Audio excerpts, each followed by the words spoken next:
नमस्कार दोस्तों, stock market studies में फिर से एक बार आपको बहुत बहुत स्वागत है। तो आज यहाँ पे मैं बात करूंगा दो दिग्गज कंपनी के बारे में।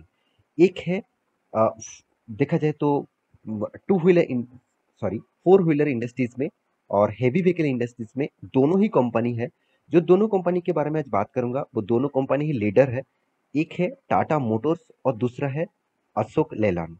तो आज मैं इस दोनों कंपनी के बारे में बात करूंगा क्योंकि दोनों ही कंपनी इंडस्ट्रीज का लीडर है। और जितने सारे हैवी व्हीकल्स है तो हैवी व्हीकल्स इंडस्ट्रीज में दोनों के ही नाम सबसे पहले आ जाता है। तो मैं आज बात करूंगी दोनों कंपनी के बारे में क्योंकि सितंबर मंथ खत्म होने के बाद हर मंथ खत्म होने के बाद सेल्स का रिपोर्ट आ जाता है। तो यहाँ पे सेल्स का रिपोर्ट किस तरीके से आया तो उसी के ऊपर बात करूंगा क्योंकि सेल्स का रिपोर्ट बहुत इंपॉर्टेंट है कोई भी कंपनी के लिए। अगर सेल्स ही कम हो रहा है तो कंपनी का प्रॉफिट मार्जिन कहाँ से बढ़ेगा।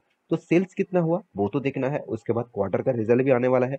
तो उसके साथ अगर मार्च करके हम लोग देखेंगे तो एक्चुअली प्रीवियस जो सेल्स था और अभी जो कंपनी ने प्रॉफिट किया वो किस तरीके से ग्रोथ हो रहा है और वो कंपनी को किस बेसिस से लेके जाएंगे आगे, उसके भी नजरिए आपको देखने को मिलेगा। तो चलो मैं यहाँ पे आज बात करूंगा टाटा मोटर्स के बारे में और अशोक लेलैंड के बारे में। तो दोनों कंपनी से कौन सा बेस्ट है और कौन सा कंपनी ने अच्छा परफॉर्मेंस किया तो उसी के बारे में डिस्कस करने वाला हूँ। तो वीडियो को पूरा लास्ट तक जरूर देखिएगा।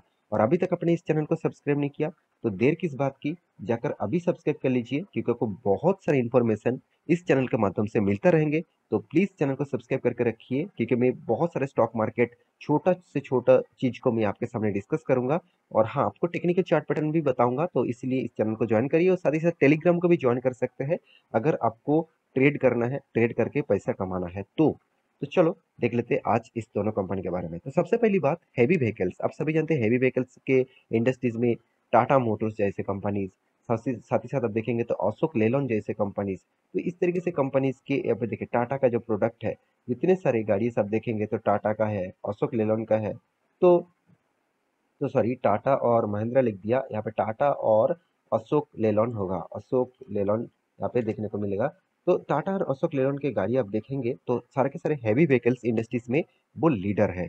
तो मैं आज इसी के बारे में डिस्कस करूंगा। तो चलो सबसे पहले मैं बात कर लेता हूँ टाटा मोटर्स के बारे में। देखिए टाटा मोटर्स का जो रिपोर्ट आया यहाँ पे देखिए, press release Tata Motors sales quarter मतलब टू फाइनेंशियल ईयर 2023। तो अभी रिपोर्ट क्या है चलो मैं एक बार आपको दिखा देता हूँ। देखिए टोटल डोमेस्टिक सेल्स मतलब कंपनी ने टोटल डोमेस्टिक सेल्स में कितना ग्रोथ किया। देखिए पिछले सितंबर में कंपनी का जो सेल्स था वो करीबन 55,988 सेल्स हुआ था। यहाँ पे यूनिट के भी बारे में बात किया जा रहा है, यहाँ पे कोई मतलब अमाउंट्स के नहीं, इतने यूनिट बेचा गया था। और इस बार कितना बेचा गया देखिए 80,633। इसका मतलब कितना शानदार ग्रोथ हुआ आप खुद ही देख सकते हैं। कंपनी का अराउंड जो ग्रोथ ऑफ पोटेंशियल है ईयर ऑफ ईयर बेसिस 44% का। तो अच्छा खासा यहाँ पे ग्रोथ देखने को मिला।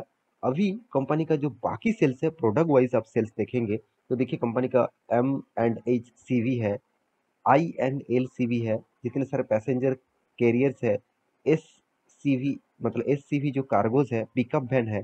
तो सारे के सारे चीज को जोड़कर यहाँ पे जो डेटा सामने आया वो 9% का ग्रोथ हुआ, उतना ज्यादा खास ग्रोथ नहीं हुआ क्योंकि देखिए पिछले बार 30,258 था, इस बार 32,979 बना। इसका मतलब सेल्स यहाँ पे जो ग्रोथ हुआ सेल्स का वो ग्रोथ थोड़ा सा यहाँ पे मतलब थोड़ा सा ही ग्रोथ हुआ, ज्यादा ग्रोथ नहीं देखने को मिला। जब सबसे ज्यादा माल कहाँ पे बेचा गया, पैसेंजर कैरियर्स में। तो पैसेंजर कैरियर्स में पिछले बार 1,000 यूनिट बेचे गए थे, इस बार 2,200 के से भी ज्यादा यूनिट बेचा गया। तो करीबन 111% का तेजी देखने को मिला।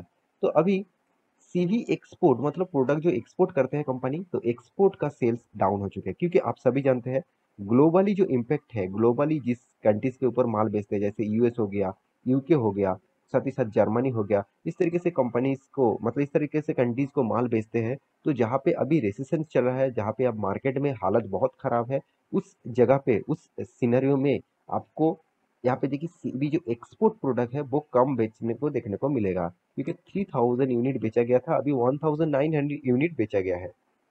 तो ऑब्वियसली यहाँ पे नेगेटिविटी देखने को मिला। तो अभी देखना है ईवीज में कंपनी का कितना ग्रोथ हुआ। देखिए पीवी ईवीज, तो ईवीज के जो गाड़ियां बेचा गया टोटली वो अच्छा खासा ग्रोथ हुआ, करीबन 239% का ग्रोथ।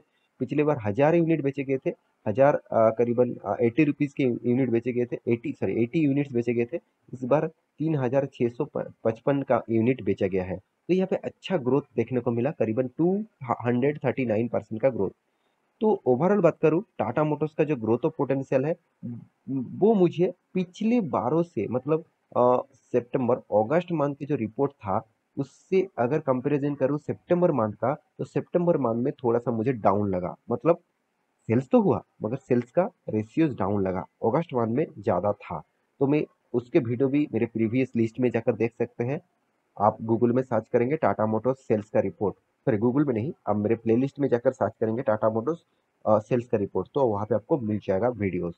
तो देखिए, आप कहेंगे सर इस तरीके से वीडियो देख के मेरे क्या फ़ायदा होगा? देखिए, आप एज ए इन्वेस्टर आपको यही चीज़ को हमेशा फॉलोअप करना होगा। कंपनी का डिटेल्स को आपको हमेशा फॉलोअप करना होगा, वहाँ से ही पता चलेगा कंपनी का मैनेजमेंट टीम कंपनी के ऊपर क्या कर रहा है, कंपनी का मैनेजमेंट टीम कंपनी को किस तरीके से चला रहा है। तो अभी दूसरा कंपनी कौन सा है? अशोक लेलैंड। तो अशोक लेलैंड के बारे में डिस्कस करूंगा, इसका कितना ग्रोथ और पोटेंशियल बढ़ा, मतलब इसका कितना ग्रोथ हुआ, चलो वो मैं आपको दिखा देता हूँ। तो आप देख सकते हैं महिंद्रा के जो टोटल डेटा है, तो वो आप देखेंगे तो महिंद्रा का जो ट्रक्स है, ट्रक्स एंड बसेस है, वो कितने माल बेचेंगे।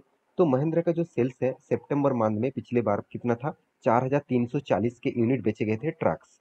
तो ट्रक्स बेचे गए थे, और इस बार कितना, 9628 यूनिट बेचे गए, करीबन 122% का ग्रोथ हुआ। जबरदस्त, डबल से भी ज्यादा कंपनी का सेल्स बढ़ा। तो अच्छी बात है, जितना गाड़ियां बेचेंगे उतना ही कंपनी का खासियत होगा। मैं बहुत बार आपको अशोक लेलैंड के ऊपर वीडियो बना के दिया, तब भी मैं आपको बताया कि इस कंपनी में क्या स्ट्रेंथ है। उसके बाद आप देखेंगे तो कंपनी का एमएच बासेस, मतलब 188 बासेस बेचे गए थे। इस बार कितना, 847 बासेस बेचे गए। देखिए, मैं एक बार आपको वीडियो भी बना के दिया, जो इसका जो बासेस है, वो ईवीज का जो बासेस है, ईवीज बासेस भी कंपनी लगातार बेचते जा रहा है, लगातार उसको टेंडर भी मिलते जा रहा है। तो एक अच्छी बात है कंपनी के लिए। तो एलसीवी जो है, जो इसका एलसीवी जितने सारे व्हीकल्स है, यहाँ पे भी 41% का ग्रोथ हुआ। आप देखेंगे तो पिछले बार 4200 करीबन 60 यूनिट्स बेचे गए थे, इस बार 6000 करीबन 25 यूनिट बेचे गए। तो यहाँ पे भी शानदार ग्रोथ, करीबन 41% का ग्रोथ देखने को मिला। अभी देखने को बाकी है कि कंपनी का डोमेस्टिक एक्सपोर्ट कितना हुआ है। तो एक्सपोर्ट के हिसाब से आप देखेंगे, तो चलो मैं उस डेटा को भी आपको दिखा देता हूँ।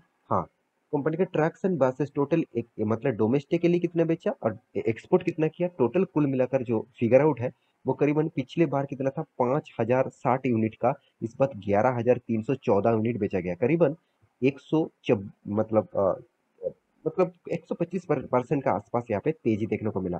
बहुत शानदार सेल्स हुआ इस बार। तो इसीलिए मैं अशोक लेलैंड के ऊपर फोकस रखने के लिए जरूर कहूंगा। एलसीबी, एलसीबी कितना बेचा गया टोटली डोमेस्टिक और कॉमर्स, मतलब सॉरी, मतलब एक्सपोर्ट कितना किया गया, और डोमेस्टिकली मतलब इंडिया में कितना बेचा गया, टोटल कुल मिलाकर 39% का ग्रोथ।